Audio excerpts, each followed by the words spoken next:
Bismillahirrahmanirrahim. Ini ngaji itu harus objektif itu jujur. Jadi bisa saja korbannya ayah saya, bisa rektornya, bisa semuanya. Tapi korban dengan makna yang bagus. Karena di antara saran Al-Quran, Allah ngendikan kalau belajar atau mencari nasihat atau mencari kebaikan apa saja itu diistilahkan walau ala anfusikum awil walidaini wal aqrabin, meskipun ketentuan itu merugikan kamu. Jadi ketentuan apapun yang merugikan kita harus tetap kaji meskipun itu tidak menguntungkan kita, karena banyak problem mulai dulu sebenarnya. Problem itu orang yang wakam da'in yadda'i annahu da'a ilallah tapi hakikatnya yad'u ila nafsi. Jadi banyak da'i yang mengklaim dirinya mengajak ke Allah dan Rasul tapi sebetulnya hakikatnya mengajak ke kelompoknya sendiri. Saya ini termasuk kiai yang masih orisinil. Artinya orisinil gini, suatu saat atau kapan saja saya kok sudah tidak laku jadi kiai, asal Islam jalan tetap senang, karena nggak penting yang populer saya apa enggak, itu tidak penting, yang penting agama ini tetap jalan. Sama negara ini harus jalan siapapun presidennya. Nah, ini penting saya utarakan karena perbedaan antara nafsu dan komitmen beragama itu tipis sekali. Sehingga dulu pernah ada cerita, ini bukti keadilan Rasulullah SAW. Pernah suatu saat Nabi itu ngaji, yang ngaji seperti ini. Terus ada pemuda dengan cueknya ngelewati masjid yang sedang dipakai Nabi ngaji. Singkat cerita semuanya ngomel ya, bergumam. Celaka betul pemuda itu, ada Nabi ngaji kok tidak ikut ya. Tapi Nabi secara besar hati ngendikan, ini ada di beberapa kitab di Fadhailul Kasbi, keutamaan kerja.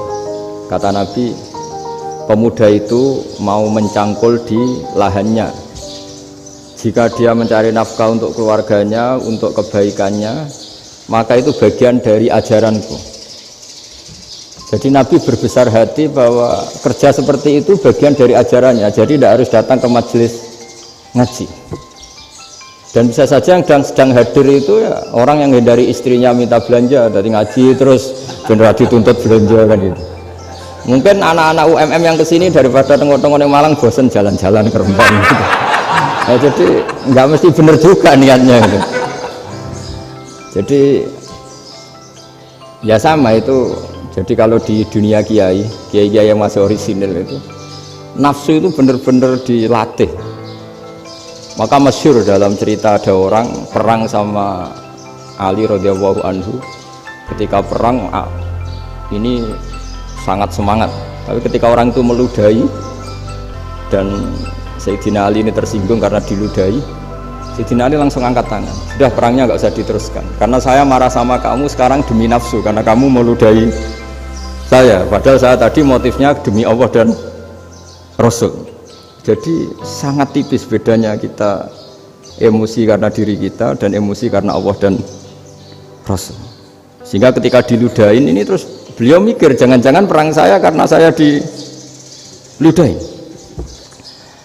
Nah, yang hilang dari peradaban modern adalah Allah itu tidak begitu hadir di hati kita.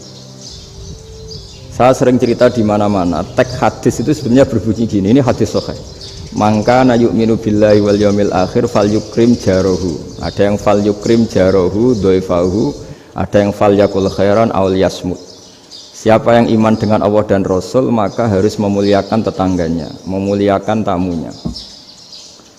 Dulu itu ada seorang ulama dipanggil anak muda, dibully cara sekarang. Wahai kiai, datang ke rumah saya. Datang kiai itu. Setelah sampai ke rumah orang itu, silakan kiai kembali ke rumahnya. Saya tidak butuh kiai. Kiai itu dengan riang kembali. Setelah di rumah dipanggil lagi. Pak Yai, silakan datang ke rumah saya. Datang lagi. Ya senyum-senyum kiainya santai. Wah nggak jadi butuh Pak Yai, silahkan kembali lagi. Sampai 3 kali. Oh itu kalau rektor digitukan marah itu. Dosen marah. Kiainya santai. Santai, senyum-senyum, rileks. Ketika ditanya, kenapa Pak Yai tidak tersinggung? Jawabannya unik. anak muda, saya ini senang sekali nuruti perintah Allah, disuruh menghormati tetangga, sehingga ketika Anda manggil ya saya datang, ketika Anda nyuruh pulang ya saya pulang, saya senang sekali nyenengkan tonggo, dan itu perintah Allah. Jadi